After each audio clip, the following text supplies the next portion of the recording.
Well, hello there, Dippers, and welcome back to episode 18 of the Knuckle Sammich podcast, the official MMA podcast of Sauce on the Side. As always, Dippers, I'm your host, Drake, joined by the masked man, the legend, Mr. Thomas R. Shackelford. We're back in the saddle.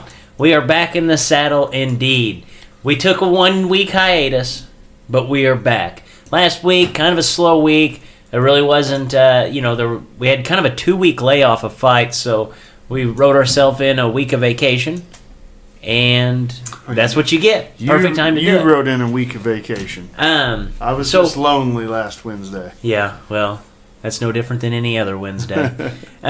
So, Dippers, we still haven't broke down the UFC 227 card, so we're going to go back and touch on that.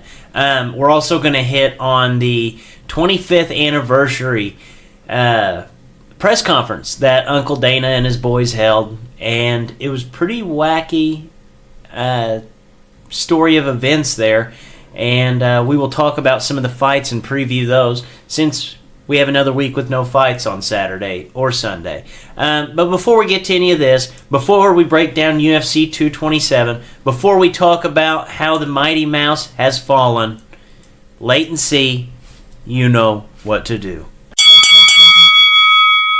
Welcome to the Knuckle Sammich podcast with Thomas R. Shackelford, a Sauce on the Side production. All right, Mr. Shackelford. So, a little bit of sad news here. First fight we'll talk about, our boy, Jose Shorty Torres, lost by a first-round TKO to Alex Perez. Very exciting fight, very short fight. Run us through it, and what went wrong for Shorty? He just took too many punches.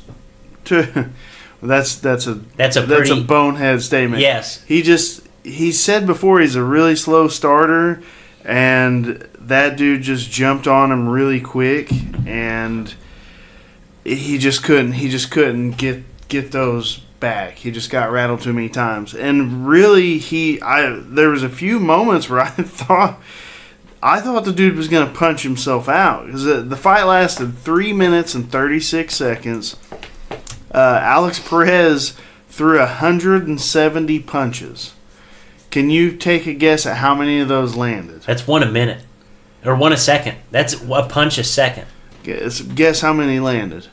105 probably. 104. Wow. Shorty threw 77, 24 of them hit. And if it gives you any indication of what type of fight this was, again, this is a 3-minute fight.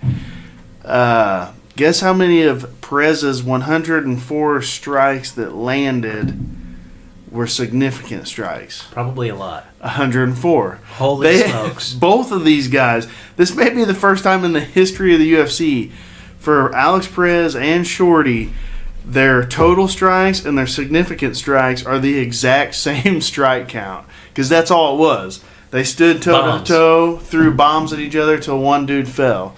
Unfortunately, it was our dude Shorty. Yeah. So, and he did have a few moments where I thought he had Perez rocked, but it was one of those, for every 5 to 6 Perez landed, Shorty would land one. And that's just, the Shorty, he's got a big old head for a little guy, but you just can't take that many off your head. Yeah, no, in a lot of fights that I watch of Shorty, it always seems like he was comfortable trading 2 for 1. Yeah. And this fight, you can trade 2 for 1, but I don't think you can trade 6 for 1. No, one thing that kind of I did notice in the fight was how much bigger Perez was than him, and I really thought the same thing about his Shorty's last fight.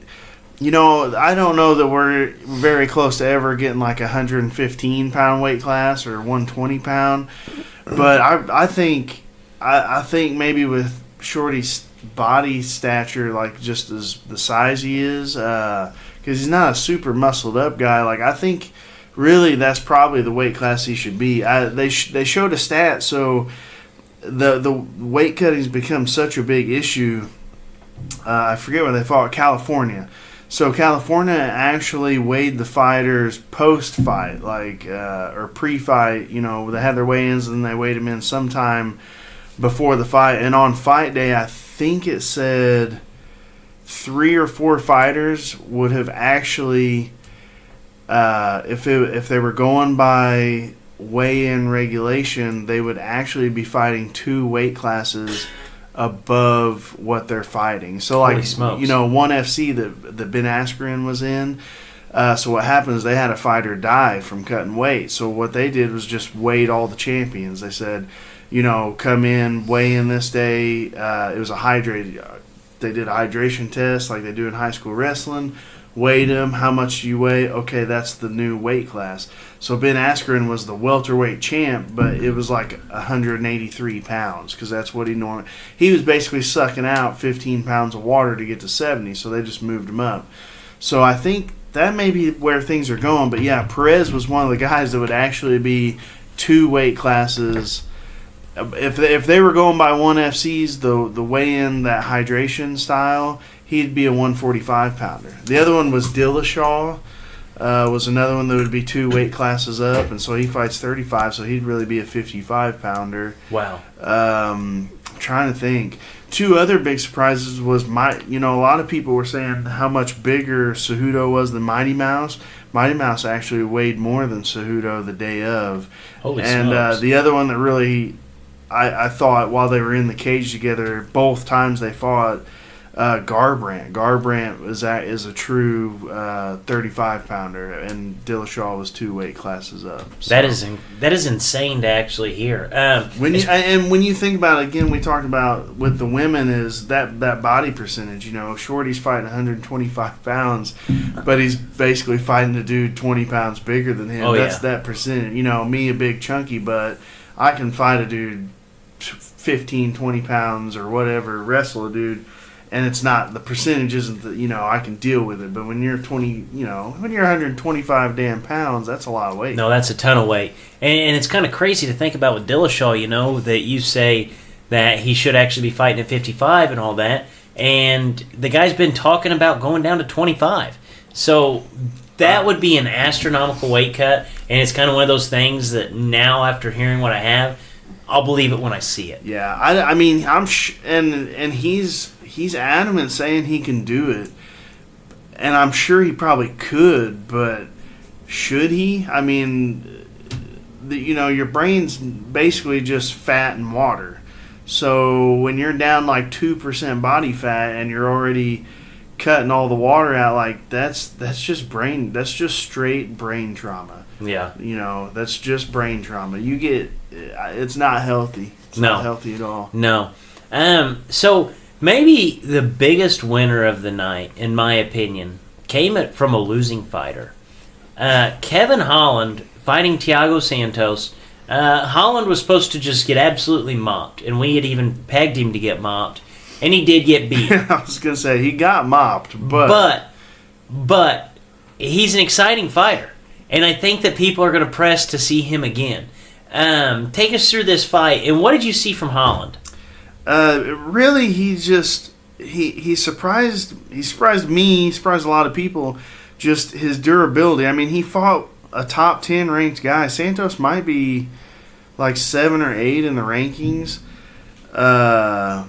And he's gigantic for the weight class. Nobody's really signing up to fight him, and Holland fought him on like a 2 weeks notice. Basically just his durability and you don't want to say effort, but like his heart. He never gave up. Like, he's fighting one of the best dudes in the world on 2 weeks' notice. His first fight in the UFC, and he just took a beating and kept coming. And really, Dana White told a story after at the press conference. He actually brought Kevin Holland up, his name, and really bragged on him. The only reason he got the fight basically is because nobody would fight Santos on 2 weeks' notice. Nobody. Wow. And Dana said they were calling people, and everybody said no. And I guess on his Contender Series show, Dana pegged him, started calling him Big Mouth. He's like, and I told you Kevin Holland won his fight, but it was really weird. Like, he wasn't winning. He was winning hands down, but it wasn't like he was Mike Tyson in the dude. And he was like talking the whole time and flaunting and being kind of weird. And so Dana started calling him Big Mouth. They're like, no way, we'll never sign Big Mouth. But I guess he was saying it to like his inner circle, not the media. So, but Dana said, they're like, hey, we're going to have to drop Santos off the card. And he said, fuck it, call Big Mouth. I want to see if Big Mouth is actually, and dude took the fight. And Dana really tipped his hat to him and talked really highly of him. And he was like, he kept calling him Big Mouth. It was kind of funny, He's like, Big Mouth stood in there and didn't do nothing. Big Mouth this. So his nickname may be Kevin Big Mouth Holland now, but he's got a job for a little while. So. Yeah, I agree. They said they were going to give him a, he's like, you know what, we're going to win or lose in that fight. With the way he fought on such a tough guy, they were going to, his next fight will be a more suitable opponent and give him a full training camp to come in. And I think he earned that night. I mean, because he really did put on a show, put on a really impressive performance, and just an overall fun fight to watch. And I'm really looking forward to seeing Kevin Holland back in the octagon. So one of the fights that we had lost this past week definitely didn't have our best night of picking fights. J.J. Aldrich defeats Polyana Viana in maybe the most boring female fight of the year. I didn't even watch it. It was bad. You messaged me and said, most boring fight I've ever seen in my life. I said, well, we'll just say, Viana was supposed to be this insanely highly touted prospect they got from jungle fights in Brazil, and Aldrich was like a 50-50 person in the UFC. And she got a W. She moves on. Yeah. Viana, I don't really know what happens to her now. No, as I was watching the fight, they kept talking about, oh yeah, if Aldrich takes, ends up in her guard, she's in trouble. Well, she got in her guard and did nothing with it. Like at one point, she even pulled guard, and I'm like, all right, if somebody pulls guard, usually they know what they're doing. No, did not. No, did not. Completely lost. So we'll skip that fight. That wasn't even fun to watch. And then, actually, one of the most surprising guys I watched the entire weekend, Renato Moicano, defeats Cub Swanson. It's Renato Moicano. Renato you gotta remember, in Moicano. Portuguese and Brazil, the R sounds like an H. Renato. Oh, that makes sense, now that I think about it. Puts a drumming on Cub Swanson. Either way, however you say the name, doesn't change the fact that he's a complete badass. Popped Cub with a freaking jab and knocked him on his ass. What did you see from this fight? I think the sky's the limit for Moicano, but what do you think? Yeah, and the first off, when I was picking these fights, I was unaware people knew who Moicano was. I knew him from a couple fights, most notably the Brian Ortega fight. You assumed that the fight was even odds. Yes, when I messaged you, I think I may have put, in my notes I wrote, this is going to be our dog pick, because everybody knows Cub Swanson. He was kind of beaten, he was probably winning the fight against Ortega when he got caught in that sub. Had a lackluster fight with Frankie. He's still one of the better guys around, but I just assumed Moicano would be the dog in that. But then when we saw the odds, wasn't it? He was a huge favorite. Dog. Huge dog. Moicano, Cub was the dog, and it was probably the biggest dog he's ever been. He was so much of a big dog. I almost flopped the pick the day of, but I'm glad I didn't. So Moicano, when we broke him down, he's got really, really good leg kicks. He's got really crisp 1-2 striking. He's a BJJ black belt. And the best jab anybody's ever seen. Yeah, and he ended up putting Cub down with that jab. It was just, it was really reminiscent of a really good boxer. I mean, he flicked it out there and it landed right on Cub's chin, put him on his butt, and then from there I think he immediately just hopped him out and then took his back and choked him. Moicano, that 45-pound division, it is more than ever before. It is looking tough. I mean, you had, Jose Aldo just murdered, just looked really well a couple weeks ago. But then when you look down the list, it may be the most stacked in the division. You got Moicano, you got Ortega, you got Holloway. There's so many really good guys in that division. I don't know that. I mean, Frankie Edgar is still a respectable fighter. I just forgot who that was. You know what I mean? Like, I'm naming guys. Edgar wasn't even on my list. But, yeah, you got Edgar. Korean Zombie still in that weight class. Chad Mendez just Jeremy KO'd. Stevens. Jeremy Stevens is still in there. There's, you don't want to fight anybody in the top 10 in that. Any top 10 matchup in there is going to be a fun fight. It's going to be a tough fight. Yeah, no, it's crazy. I would say probably... This is the toughest division in the UFC right now. It's up there. Definitely, arguably. I mean... And when I look at him, I think Moicano matches up really well with Holloway. I mean, we don't know exactly what we're going to get with Holloway coming off whatever happened to him. But, man, it could be a really good round robin up there with, like, Moicano, Holloway. I think the next fight has to be Aldo Moicano. I like that. I would love to watch that fight. Where's Frankie falling? Did he just have a fight, or does he have one coming up? I can't remember. I'm not sure. You know who I didn't even mention again? The last fight I thought is Zabit Magomedov Shapirov, the crazy kung fu Russian guy. You remember him? yeah. Hell, he's got a fight coming up, but there's another one. He's like top 15, and you still nobody gonna fight him. No, this division's absolutely stacked. I think Aldo Moicano would be an awesome fight. I would love to see and that would sell. And you know how we always talk about how you have to get the big name to come in and fight the young pup, and use him as a gatekeeper. Well, this is how you find out if Aldo's for real. Obviously he's gotten beat by Holloway twice, but you have to use him as the gatekeeper at this point because he really isn't going to beat Holloway anytime soon, and nobody else is going to beat him. So you just got to keep giving him these top-tier opponents because I think Moicano, with the win against Cub, as impressive as it is, I think he's one fight away from getting a title shot. Yeah, he definitely needs... He definitely needs... The only bad thing about that is that division's... I don't want to say it's getting held up, but it is a little bit. But that's not Holloway's fault. I mean, whatever's going on with him isn't his fault. So... It'll be interesting. That's going to be an interesting one over the next year. Yeah, no, that's going to be a fun one to watch unfold. So probably the biggest upset I can remember, as far as a UFC fan, within the last couple years, Henry Cejudo, which I'll kind of pat us both on the back because we had him picked the first time he fought DJ to actually pick up the win. But this time we picked against him because we thought we'd see the same fighter. Maybe the most impressive turnaround between fights I have probably ever seen in my life. First time Cejudo and DJ fight, it wasn't even close. Second time they fight, you could basically say the same thing, but Cejudo picks up the win. Probably the best flyweight fight I've ever watched in my life. Take us through this fight. What went right for Cejudo? What went wrong for DJ? And what were the keys to victory for Cejudo? This one was pretty doggone close. I watched it secondhand, so I already knew the winner.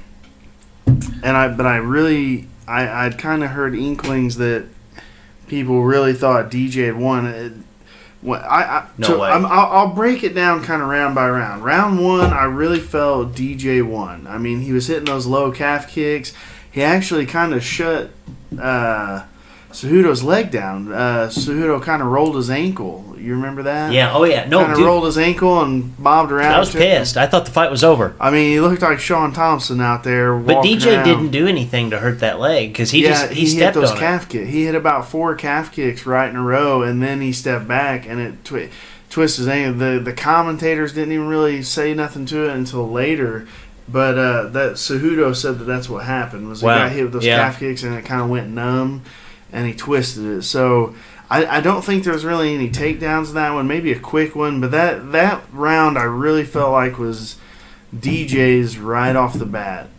Now second round, I assume they split round, going through it. Now second round when I watched it, DJ came out pretty well, but then at some point, Cejudo kind of started catching him. Like he kind of neither guy was landing huge, significant strikes, but they were kind of building up strikes. You know what I mean? But then Cejudo got a takedown, held him down for about 2 minutes,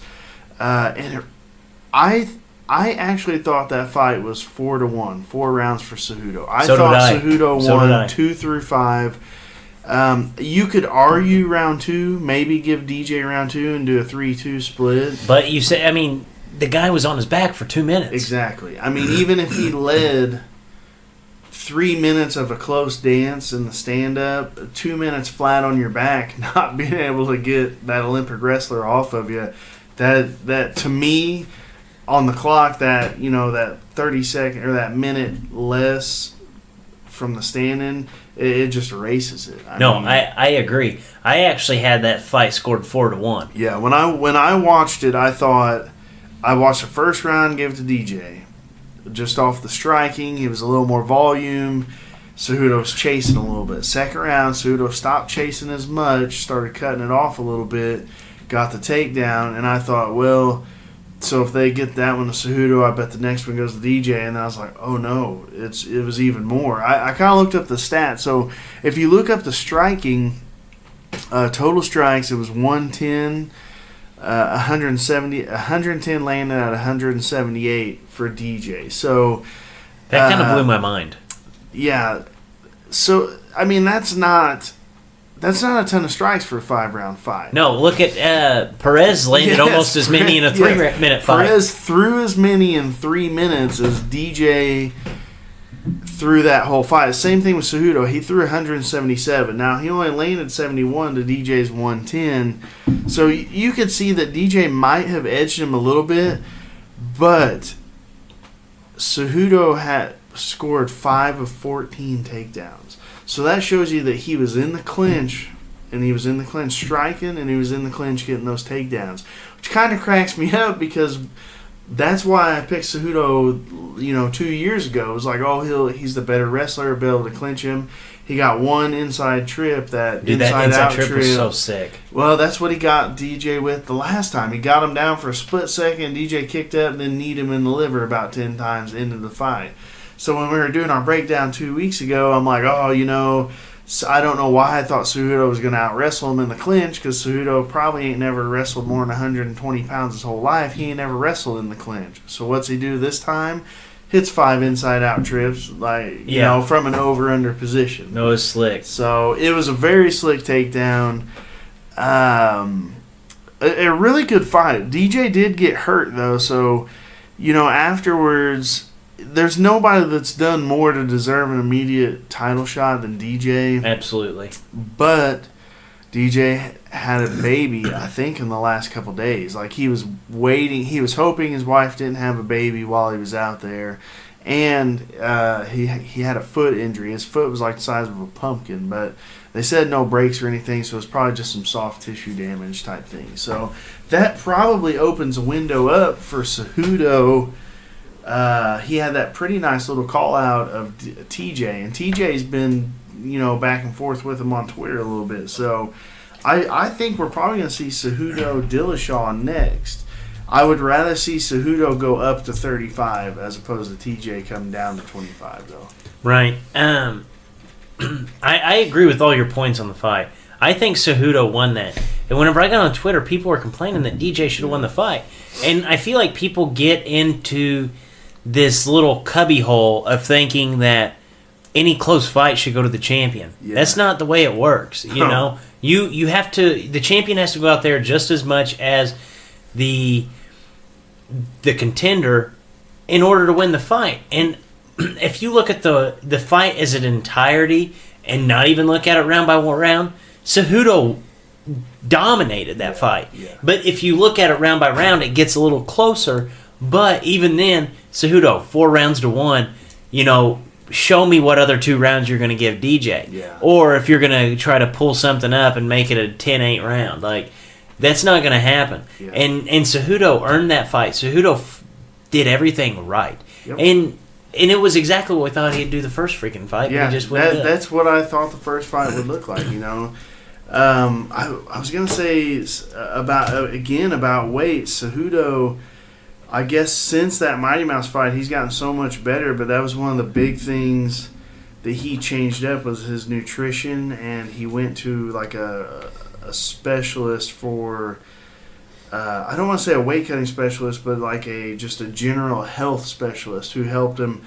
That I guess he started like lifting more weights, kind of adding a little more muscle as opposed to draining all that water weight out. So he burnt more fat. He got a little more fat off of him, got his fat down. Oh yeah, he looked a lot better this fight. He said he felt like he thought that body shot hurt him so bad because he kind of did it old school wrestling way to make weight. And he had missed weight before. You remember the UFC made him fight 35 one fight because he missed 25. So, maybe 2 years ago, if he's with that company and a little smarter about his weight cut, not cutting out the extra 10 pounds of water, maybe that body shot doesn't hurt him as bad. And, we're looking at a totally different landscape at 125. Yeah, and what's the craziest shit that you'll think of is that these guys are the same age.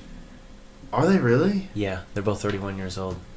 Gee, I didn't realize. I'm almost positive. They seem so much. DJ seems so much older. Yeah, Cejudo did say that like when he won his gold medal, Mighty Mouse was already a world champion. So when you think about he was the youngest gold medalist for the United States. Yeah. Though I think he was like 2 years fresh out of high school. I don't even think he finished his high school career, did he? He just went up to the Olympic Training Center and did like the Pico. So. Yeah.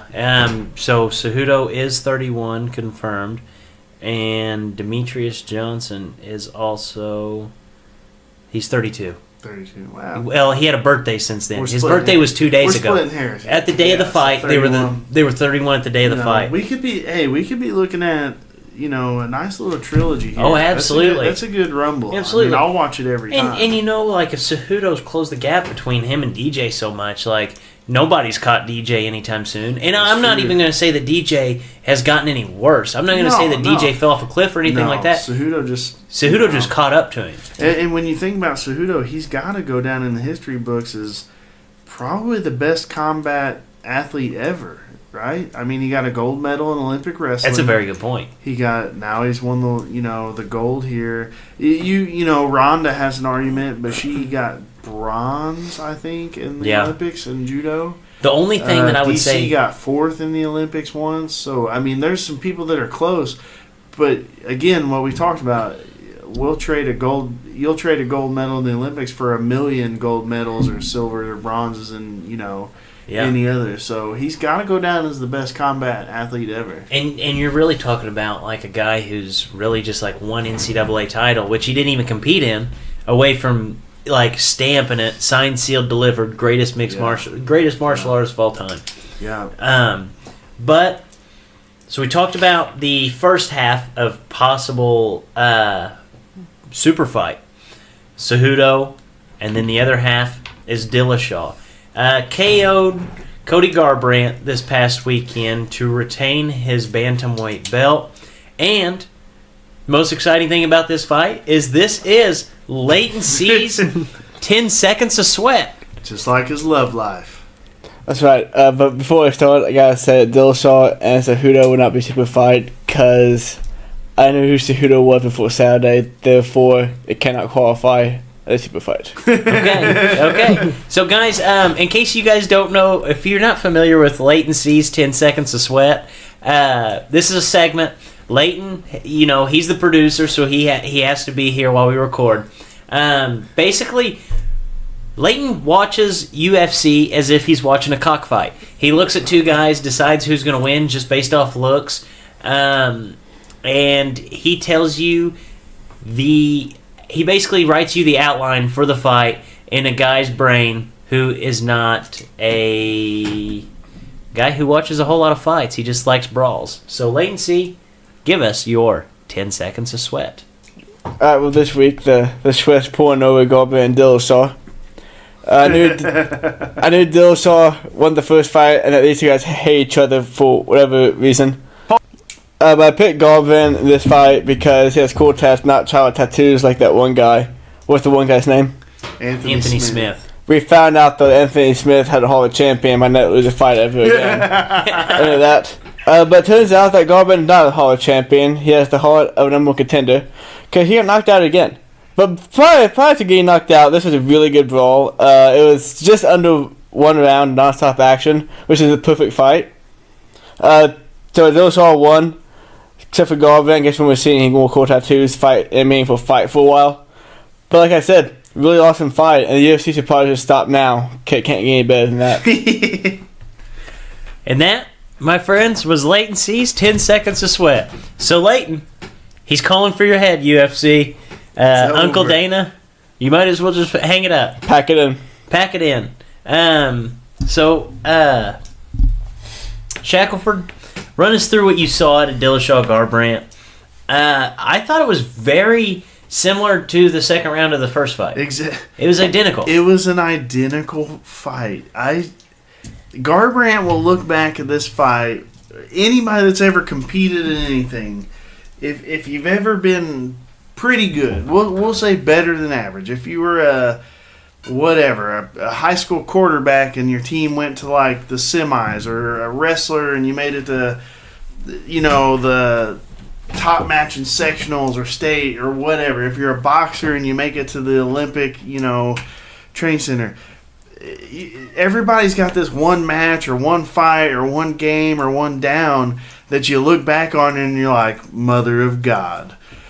It's kind of like picking up chicks too. It's the one that for Garbrandt, this is the one that got away, and it will always be that. I mean, yeah.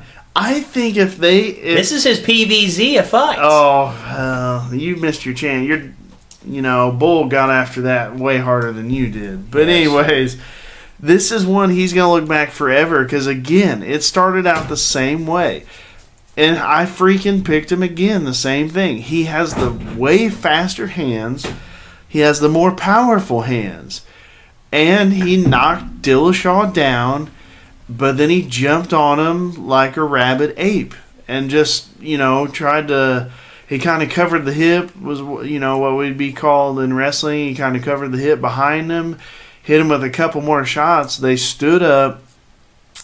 He tried throwing his right hand and he just stood there. And if you know anything about boxing or like punching, you don't want to give the outside edge. So they were standing there orthodox stance, but left foot together. He let Dillashaw have his right foot on the outside of his, so he cut the angle, and he just stood there. And Dillashaw winged a old school Chuck Liddell overhand right into his face, and he took the first one fine. He still just stood there. Then he swung at Dillashaw. Never moved his feet. No. Dillashaw never moved his feet. Garbrandt never moved his feet. And then TJ threw another one. Same exact punch. About 2 seconds later, Garbrandt's head never moved. The same punch hit him in the exact same spot. Garbrandt took that one okay too.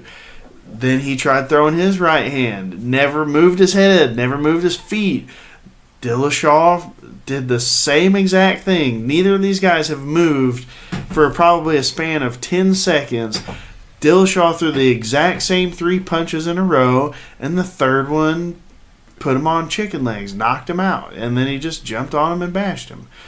I can't believe it. When I watched it, I was like, "Oh no, Garbrandt's going to move his head." Yes. No, he's not. He's going to stand there with his hands down on his waist, trying to match right hands with a bigger guy, and he's giving up position. It was so stupid. And Garbrandt looked like the smartest person on earth when he fought Dominic Cruz. Oh, the smartest. It was unbelievable. He outsmarted him. He outquicked him. He had too much power. And then he was even doing the Olay thing. Yeah. Then he fights Dillashaw 2 times, takes the lead, looks like he's going to hit a home run.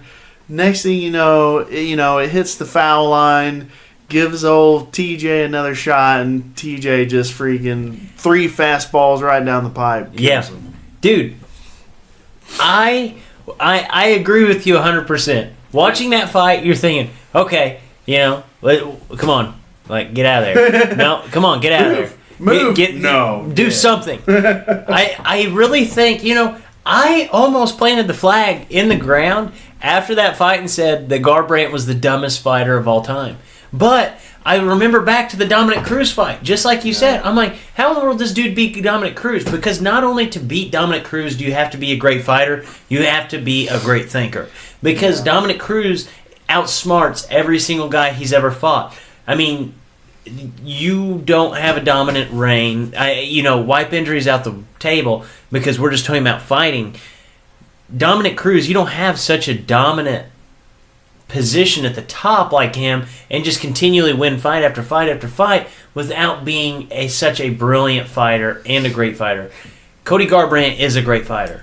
Yeah. But he's not that... I mean, I want to say that he's not a dumb fighter. He just lets his emotions get the best of him. I think there was just too much emotion in this one for him. Yeah. That's the only way you can... And that happens. That happens. That just happens. I mean, if you think about it, he came into a gym and I don't want to say he got used, but, he came in at a time when TJ was leaving. TJ and those guys were... best friends, all owned houses together, and Uriah and those guys really got behind Cody. So, Garbrandt just felt like, what is it? Is matriarch the word? He felt like the leader of that team to beat, he beat Cruz. None of those guys had ever beat Cruz. He beat Cruz, so he's now the leader. He's going to beat DJ. I think he just put too much on his shoulders and fought... I put a little bit of that on Alpha Male too. I think so. Although when I was breaking this fight down, I really said I thought TJ had more weapons to win, but I was picking Garbrandt because of that hand speed and power. But I did bring up the coaching. I mean, Dwayne Ludwig, which a lot of you guys probably don't know him, he was a really good fighter back in the day. Yeah, Bang. Oh, yeah. Nobody knows him as Dwayne. It was always Bang. Bang. He was a really good fighter, and he was world champion level, but by the time that his brain and his skills kind of came on at the right time for him to win that world championship and beat those guys, his body was falling apart. So the injuries just added up and he couldn't fight anymore. He's really a mastermind. I forget what the statistics were, but when he coached at Alpha Male for a year and a half, he was undefeated. All his guys, it was something like 16 straight fights or something. That's crazy. When he was the head coach at Alpha Male, which they hired him as an outside coach, what they kind of started doing, he won a ton of fights there.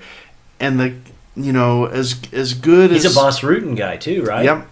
Boss Rutan brought him up.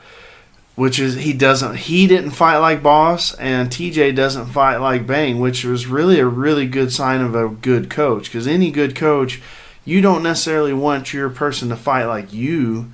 You want them to fight what's best for them to win matches or fights. So, right. I did mention that I thought if it came down to coaching, Bang was definitely the better coach. And TJ came out after the fight and said that that first fight, he was doing a lot of that style that he kind of copied off Dominic Cruz with the switching stances, a little more kicks, movement. He didn't plan to do that at all this time. I guess he mostly boxed with Lomachenko and some of those really the best boxers on earth right now. And he just knew that, and Bang and him talked about it, there was no doubt about it, Garbrandt beat him in the boxing last time. So they thought it would be better for him to catch up in the boxing this realm and be able to beat him there too. So that way he still had all those other assets that he was better than him. And it worked out. It worked out. Actually, it kind of didn't work out. I mean, Garbrandt was still the better boxer. I mean, he caught up a little bit, but he still got knocked down in that boxing range, but it wasn't as bad as the last time. And he had enough wherewithal to slam that right hand in all those times. So. Yeah. Man, that was an odd fight. And a lot of people are just going to take away from it Dillashaw's just better than him. I don't know if that's the case. I think Dillashaw just has his number. It's such an odd fight. And if you watch it, you get it. You get it. And if you haven't watched the fight, definitely watch that fight because it was bizarre. It was bizarre. I think easily fight of the night though goes to Cejudo DJ. I think and I think that's what the bonuses went to. I think. It should have been. I didn't look at any of the bonuses, but dude that fight was great. So the UFC and their actually I just want your gut check pick. TJ Dillashaw or Henry Cejudo, who wins that fight? I'm gonna go Cejudo. Cejudo? Yeah. I like that pick actually. I think if he goes up to 35, he will have such an advantage in the wrestling department, and I don't think he has a lot of holes in his striking game anymore. No. I think he'll be able to, ground TJ and really, keep him down there. Because that was another thing. Mighty Mouse has only really been in trouble 2 other times. Ian McCall, so him and Ian McCall had a fight. They did this little tournament when they did the 25-pound belt. It was, I forget who was in it. Joey B. Benavidez fought somebody, and then Ian McCall fought DJ. And with those 4 guys, the winners were going to face each other to get that belt. Well, Ian McCall fought DJ, and Ian McCall really, it ended up being a draw that first fight, but they made a mistake. That fight, they had a special. This is the only time I've ever heard of this before. It was a 3-round fight, but if it was a draw, they were going to fight a sudden death 4th round, do a 4th 5-minute round to see who won. Only time I've ever heard of that in the UFC outside probably of just like because the they were doing the Ultimate tournament. Fighter. It was to have a definite winner. Well, Ian McCall, I think DJ won the first round, but then Ian McCall got like 2 10-8s or something like that made it real weird. And Ian McCall was really putting it on DJ at the end with his wrestling and ground and pound. But they effed up and called it a draw, so they had to go back and do that fight again. And that's when we really saw DJ really become Mighty Mouse. He just outsmarted him, didn't get taken down. So the 2 times we've seen DJ in trouble was him and Dominic Cruz, and they both took him down and beat him up a little. So you saw Cejudo really put DJ on his back, and he was never going to get up. I mean, he was not. He was stuck. But since those 2, DJ has never been on his back. Anytime he's been on his back, he gets right off or he's scrambling for submission. So that kind of goes to show you he's gotten so much better off his back. But Cejudo, he was like a wet blanket on top of him. Yeah. And I think that's what the Dillashaw-Cejudo match would look like. Yeah. I think I agree with you, especially watching Cejudo strike. It was awesome. His strikings came along so much. It's really nice. So UFC 225 anniversary press conference. There was a lot of wild stuff that happened. Most notably, probably Nate Diaz leaving the press conference, tweeting mad things and Uncle Dana after the Khabib and Conor fight got announced and the promo came on for that. So just a couple of the notable fights. Nate Diaz will be fighting Dustin Poirier in New York, November 3rd on UFC 230. Dallas card, UFC 226, September 8th, will be Darren Till and Tyrone Woodley. Las Vegas card, of course, Las Vegas. Conor McGregor and Khabib, October 6th for UFC 229. And then who did Anthony Smith get announced to fight? No time. Vulcan. That's Oldsmaier. it. That's it. Vulcan Oldsmaier. I can't remember what time that was. Leighton just reminded me that he was there whenever he said that the tribal tat. Guaranteed victory. You guarantee it. Heart of the Lion. Heart of a champion. Heart of a champion. You're never going to lose again. So all those have like a little weirdness around them, don't Absolutely. they? I mean, absolutely. So Poirier, we're looking at like, hey, they're going to give him a fight. They're gonna, if he doesn't get, or they're gonna give him a fight on that Conor Khabib card in case somebody drops out. I was kind of thinking Kevin Lee, somebody like that, and then they just throw a complete curveball and they're like, hey, Poirier's gonna fight Nate Diaz. They're not the main event, and they're going to fight in November at Madison Square Gardens. I'm not surprised, motherfucker. Yeah. And then to make that even weirder, somebody asked Dana at the beginning of the press conference, they're like, hey, we noticed Conor and Khabib's not up there. What's going on with that fight? And he's like, well, we hope we have it soon, but no, they're not up here. And then I think what pissed Diaz off was kind of like he thought he was the big surprise. He comes on the stage, he shows up late, comes on the stage, people are electric to see him, cheering. And then at the very end, everybody's getting pumped about Diaz-Poirier. He's sitting there like, yeah, I'm the man. Then Dana's like, oh, yeah, by the way, watch this. And then we got the big, by the way, here's the biggest fight in UFC history. Yeah, sleight of hand. And as soon as they started that promo, Diaz left. And then he started putting on Twitter, F the UFC, blah, blah, blah. I don't know. Somebody put out he'll be at the fight. He signed a contract to be there. The Diaz brothers always make the fight. Now, you remember the time Nick didn't show up to a presser and they dropped him from the fight. We might see some of that, but I don't think at this point with the way it is now. I don't think they'll drop him. I don't think so either. The UFC's in too much hot water to drop a fight. Yeah. A big-ass fight. And they know at MSG, Diaz, that's going to bring in a lot of money. I mean, Diaz, with those Conor fights and just like that cult following and just the wackiness that is the Diaz brothers, he's probably top 3, top 4, like biggest draws right now. And I did the other see, 2 are under USADA. Yeah, Yeah. I did see like they already put out like what the contracts were, and I think Nate's set up to make like $20 million for this one. Oh my goodness! And big old bag. Poirier was like $220,000. So hey, big old bag. There's going to be some big old bags in Stockton that night. Yeah. So that wackiness, another thing that was kind of wacky is Glover Teixeira, straight off his drubbing from Corey Anderson, they walked him on the stage. They walked him up there. He's going to fight Jimmy Manoa, which before the show I'm surprised I saw. He didn't need a walker after that fight. He just walked up. He looked like nothing. Hey, he looked like me. He was just pretty as can be. Walked on there. I did see that fight got dropped, but I just thought that was a little wacky. Yeah. Gaethje Vic had a pretty good back and forth up there. Gaethje said he said something like, Vic, are you going to be a pussy and try and wrestle me or something like that? And Vic's like, well, I'm not going to be he said a word that I've never found very good, but we're not supposed to say in the stage and age, the R word.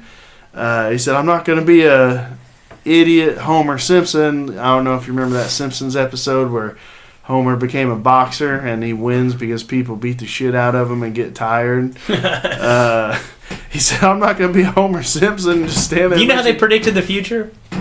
Oh, they always predict the future. They depicted a Diaz brother. Did they really? Well, with Homer Simpson getting beat up for forever and finally people just getting tired. Yeah, so they had a good back and forth. The Homer comment cracked me up. Really, I thought the best, even over Nate Diaz and them, was when Wonder Boy and Till had their face off. Did you see it? Till's about a foot. You mean Woodley? I'm sorry, Woodley and Till. Till's about a foot taller than Woodley. Till's a mammoth. And he looks like he's 250 pounds. Yes. Even so much, which, again, he scares me, dude. This is kind of, he is a scary bastard. This is pretty funny. This is the funniest thing Covington's ever said. He's got nicknames for people. He calls Woodley Tyquill, which I know the producer probably could get behind. Tyquill, because he puts people to sleep being so boring. Yeah. He's been calling Darren Till Tillsbury Doughboy. Dude, cracked me up when he said, "Oh, the Tillsbury Doughboy." I laughed so hard when I heard that. That is clever, but if I won't back that until he's in the same state as Darren Till and calls him that. Oh no, because I'm smashing. I'll be scared to death for his life. There was just some video of Till out at the pub outside of London kicking some dude upside the head. I guess the dude said something he didn't like, so Till's like, there's like this group of people, and like the guys got the hands up, the international signal, like, sorry bro, I didn't know you were Darren Till, whatever. And Till's sorry, like, I disrespected your neck tattoo. Yeah, Till's throwing up a leg kick to his head and slapping the guy and stuff. Did you see the video about him talking about his daughter Yes. and his kid and his pregnant girlfriend? You guys that haven't seen it, he basically said, like, I don't care. I haven't seen my daughter in Brazil in a year. My girlfriend's about to have my baby. I don't care. I'm just here for legacy. It sounded really bad. Apparently, his girlfriend was with him. Like, she was there. Apparently, like, she was there laughing. Like, when he said it, she was, like, laughing and chuckling with all the reporters. So, like, he said it, and people ran with it. Made People me like like him.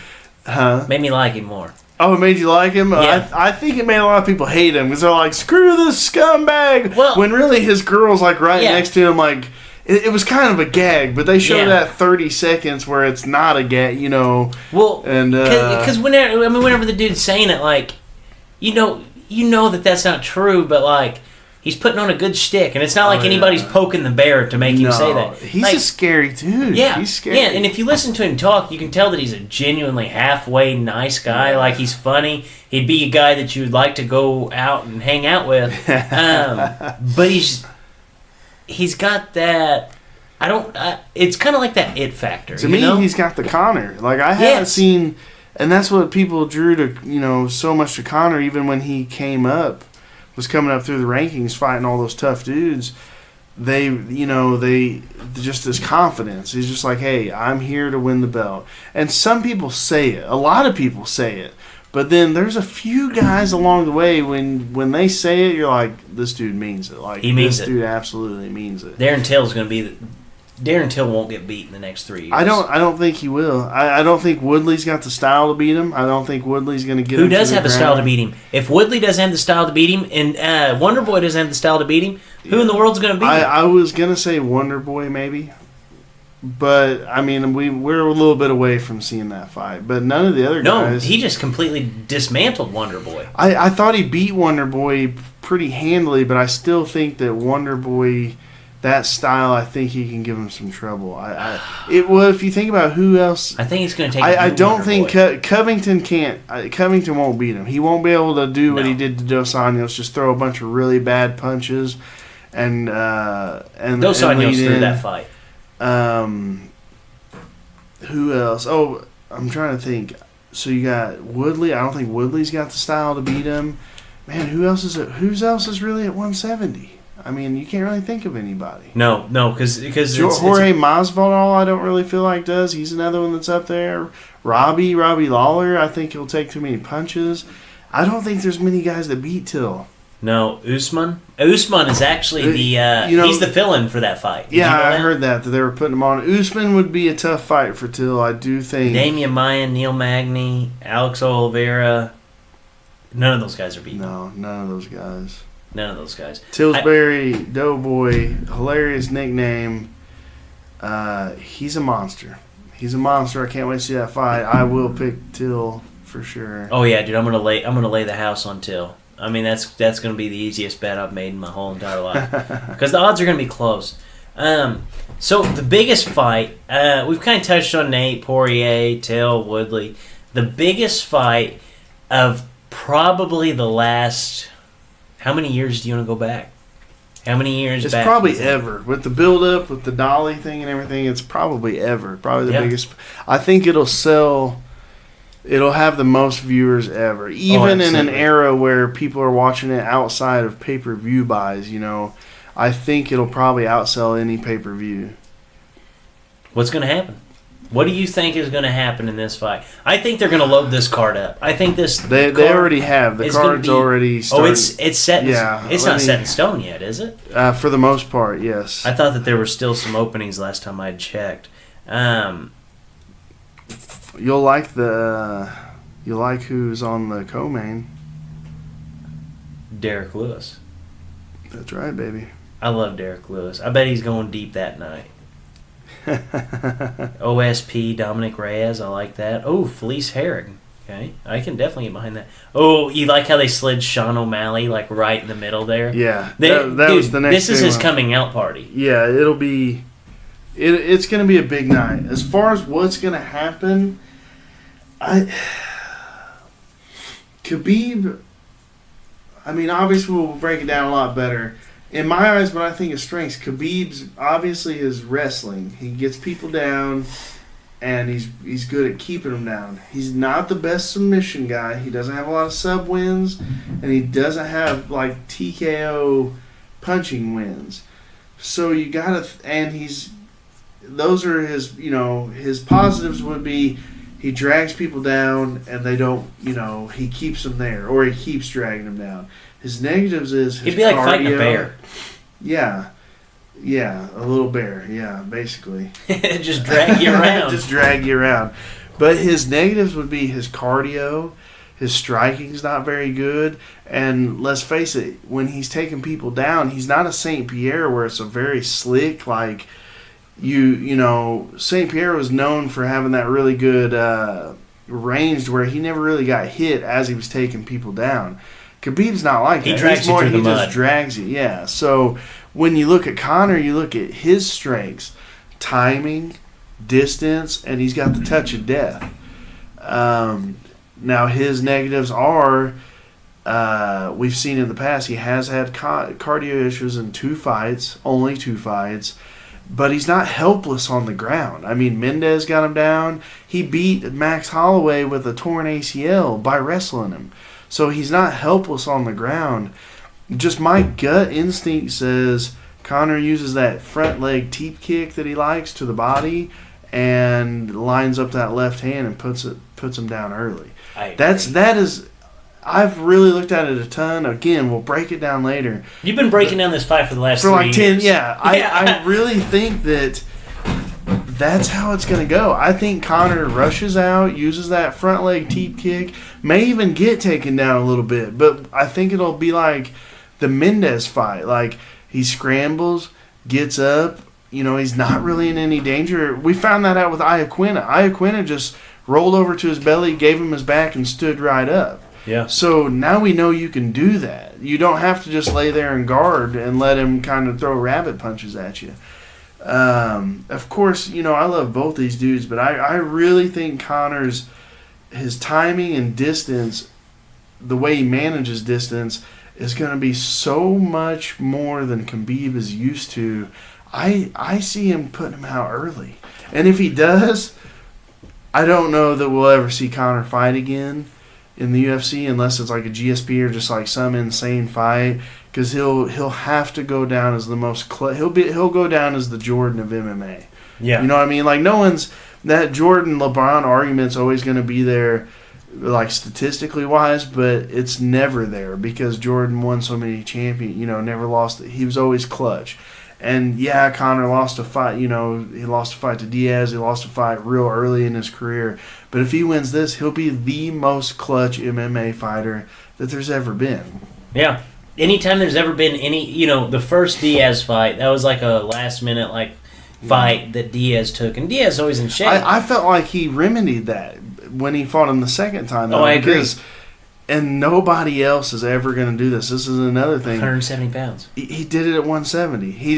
They're like, well, let's do it at 155. So, Diaz, who doesn't like to go to 55, is like, let's do it at 55 so I can be in real good shape this time.